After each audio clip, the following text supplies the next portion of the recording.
Kita nggak tahu, tetapi intinya eksekutif itu terlalu kuat. Dan itulah juga sekarang ini yang relatif memenjara DPR ini. Karena lobbynya ke ketua-ketua partai, lobbynya kepada semua aparatur yang dimiliki, ya, yang begitu hebat dan kuat, melalui budget yang begitu besar, sehingga susah kita membangun independensi judikatif dan juga independensi legislatif. Karenalah kemudian kita diberikan right to fight back melalui pasal-pasal contempt itu. Ada contempt of parliament, ada contempt of court.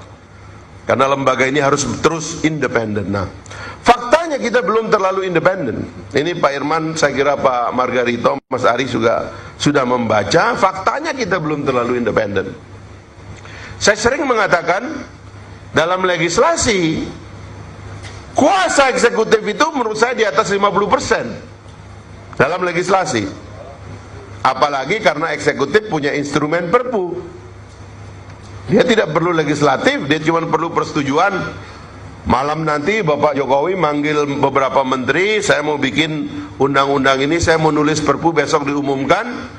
Dia bikin Perpu itu jadi dan berlaku sebagai undang-undang, didaftarkan di dalam lembaran negara. Lalu DPR punya waktu sebulan untuk menerima atau menolak. Yang pasti melalui kekuatan lobby-lobby yang ada, tidak akan ada halangan bagi presiden untuk mengesahkan Perpu yang dia miliki menjadi undang-undang DPR ini. Dalam hak budget apalagi. Saya dulu dalam undang-undang MD3 itu, karena saya pimpinan Pansus, saya berdebat dengan teman-teman, meminta agar badan anggaran atau panitia anggaran dibubarkan dan dibentuk pansus yang dibuat di awal, di tengah, dan di ujung. Di awal ketika debat-debat asumsi, di tengah ketika alokasi, dan di akhir ketika evaluasi. Yang menentang itu eksekutif, karena eksekutif ingin punya lobby permanen yang ringkas dengan dewan melalui badan anggaran. Dan itu yang terjadi sampai sekarang. Apa yang terjadi kalau kita bilang fungsi budgeting itu di DPR ini ya lemah sekali. Karena proposalnya harus datang dari pemerintah, dan begitu datang dari pemerintah fix. Lalu ada dana optimalisasi, itulah yang katanya saya dengar menjadi lobby-lobby untuk dimainkan, supaya anggota dewan jangan banyak akal lah. Pengawasan juga demikian. Kalau pengawasan itu, kalau kita lihat ya penggunaan hak-hak dewan ini makin lama juga nggak kuat. Ini nanti kalau kita sebagai kaum intelektual harus memikirkan itu, ya. Saya ini Pak Irman, Pak Margarito, Mas Ari itu bisa dibilang bukan monumen lah, contoh begitu.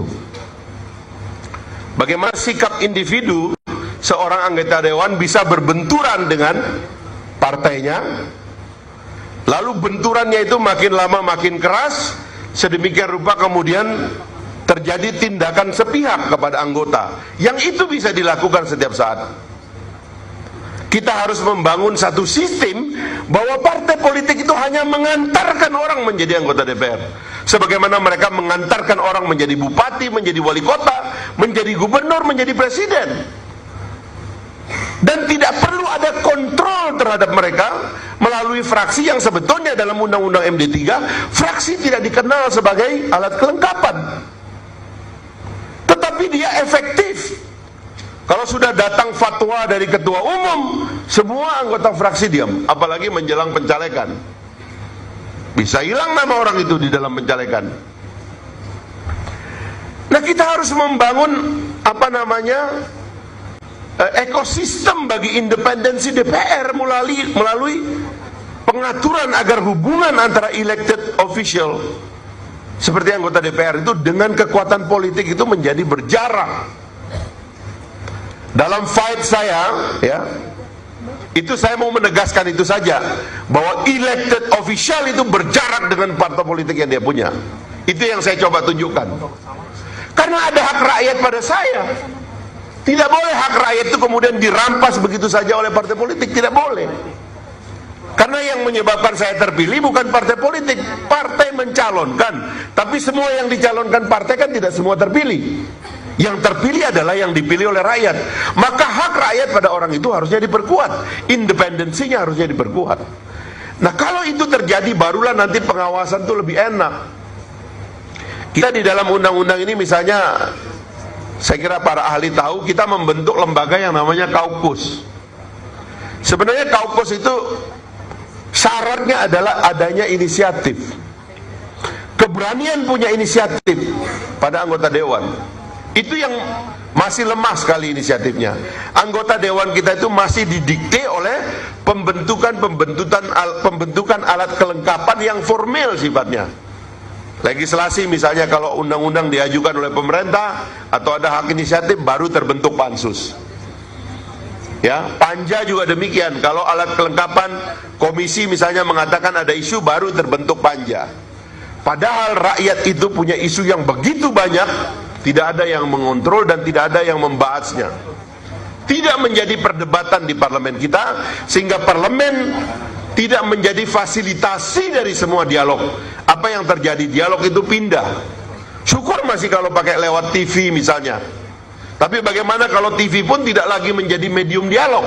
Itu tumpah ruah di jalan-jalan raya.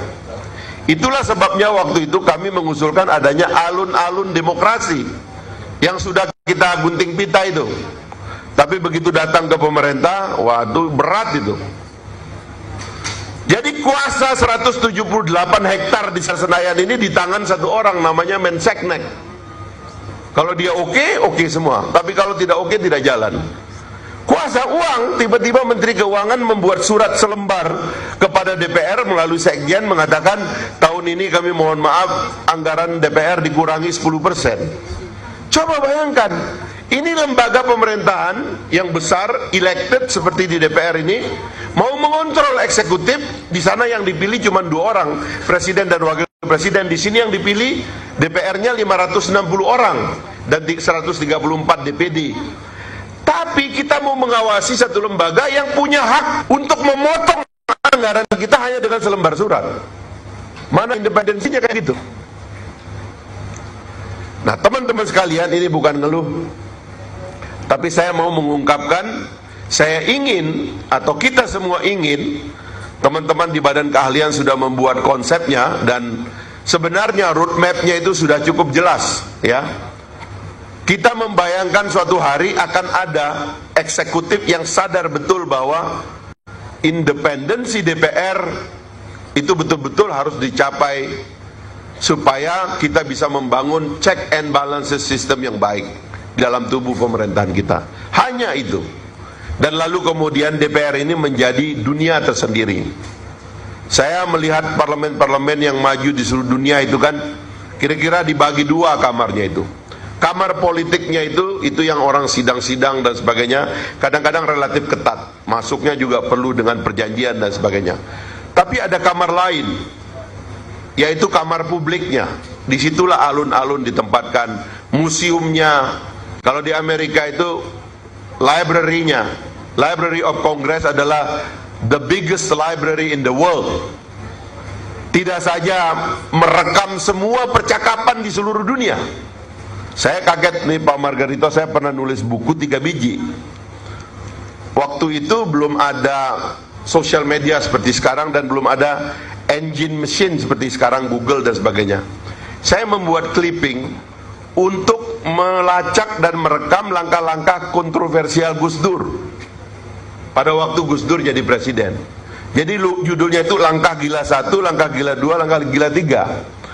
Itu buku saya sebenarnya agak kesel aja karena Gus Dur terlalu kontroversial, sehingga saya rekam itu dalam buku, lalu saya cetak gitu. Hanya saya bagi di beberapa teman saya. Saya pergi ke Kongres Amerika, itu bukunya lengkap. Dan bukan karena saya datang itu buku lengkap, memang lengkap. Seperti suatu hari saya dengar wawancaranya Oma Irama, dia mengatakan, album saya yang paling lengkap itu adanya di di Library of Congress di Amerika Serikat. Jadi ini tidak saja merekam percakapan Republik, merekam percakapan bangsa Amerika, tapi merekam percakapan seluruh dunia. Dan katanya hari ini mereka punya sistem untuk menyedot percakapan-percakapan inti dari sosial media, jutaan percakapan, untuk memberitahu bangsa itu tentang apa yang terbaru yang ada di dunia ini. Sehingga mereka sebagai sistem itu seperti dibuat, yang sebenarnya dimimpikan oleh Bung Karno itu. Washington DC itu, Distrik Columbia itu menyimpan dua circle. Circle pertama namanya the brain of the nation. Trias politika ada di situ. Gedung Putih, Supreme Court dan Capitol Hill. Itu trias politika. Di luar itu ada yang disebut dengan the memory of the nation. Ingatan dari satu bangsa. Disitulah adanya museum, disitu adanya perpustakaan, disitulah tempat orang kalau mau ingin melihat dunia, melihat Amerika, itu ada di situ. Nah, kira-kira saya membayangkan dengan teman-teman di tim, dan kemudian juga kita udah kaji di badan keahlian, kalau bisa Senayan ini bisa jadi tempat lah, etalase bagi bangsa ini untuk melihat pikiran, untuk menemukan memori. Tetapi ada memori kita terpencar. Sampai-sampai saya pernah punya ide itu, kan salah satu memori yang valid tentang geografi Indonesia itu kan Taman Mini.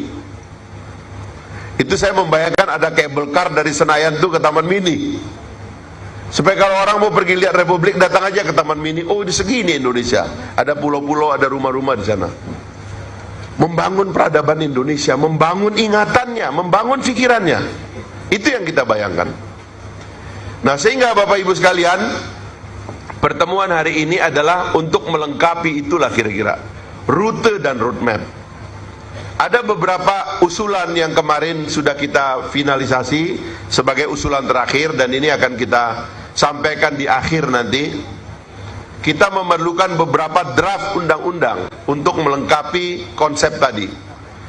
Pertama, silakan Pak. Pertama itu undang-undang tentang lembaga perwakilan itu. Karena kita sekretariatnya belum ada, ya. Tadi Pak Irman mengusulkan harusnya sekretariat negara dipisahkan dengan sekretariat pemerintahan. Ya, kalau itu ada sebenarnya kita bisa berhadapan dengan seknek yang lebih independen. Sekarang seknek susah kita ajak ngomong, padahal ini semua punya dia. Tanah-tanah ini punya dia. Yang kedua, kita ingin selain undang-undang, rancangan undang-undang tentang lembaga perwakilan, mungkin juga kawasan ini perlu disecure dengan undang-undang. Lalu kita setelah itu membuat, kita sudah on the way, ya, menurut Profesor Jimli, kita punya sekarang Mahkamah Peradilan Etika yang salah satu yang baik, yang sedang kita buat di DPR ini, namanya Mahkamah Kehormatan Dewan. Agar sistem independensi Dewan itu tadi bisa dikelola melalui mahkamah itu. Ada juga usulan supaya kita membentuk atau membentuknya secara lebih luas melalui rancangan undang-undang tentang etika lembaga perwakilan, sehingga kita tidak saja memberdayakan anggota DPR pusat, tetapi juga DPRD. Yang lebih tragis itu sebenarnya DPRD. DPRD itu pegawai Mendagri itu udah rapat bermalam-malam, diplototin oleh Mendagri, ciut semua, nggak jadi. Sebuah surat edaran dari Sekjen Kementerian Dalam Negeri itu bisa menghilangkan itu, perda dan sebagainya itu. Seolah-olah sesederhana itu. Nah, itulah yang kita ingin bangun di masa depan sebagai desain kita untuk merancang satu lembaga perwakilan, satu parlemen yang kuat, yang independen, dan menjadi titik berangkat kita atau lanjutan bagi upaya kita membangun demokrasi dan penguatan lembaga demokrasi kita ke depan, ya. Ini yang saya sampaikan, ya, Pak Irman, Pak Margarito, Mas Ari, ya, dan Pak Sensi nanti sebagai moderator. Mudah-mudahan kita bisa semakin menempuh atau menyempurnakan jalan kita. Banyak orang yang di Indonesia ini belum percaya bahwa DPR itu perlu dibikin independen dan kuat. Memang susah, ya. Makanya kenapa saya suka kritik KPK itu, teman-teman sekalian, karena caranya menegakkan hukum yang kacau. Ya. Inilah tambah kacau sekarang. Ya. Makanya seminarnya tema apapun ngusulin aja tuh KPK dibubarin gitu. Anehnya lah, karena saya mengetahui efek kerusakannya.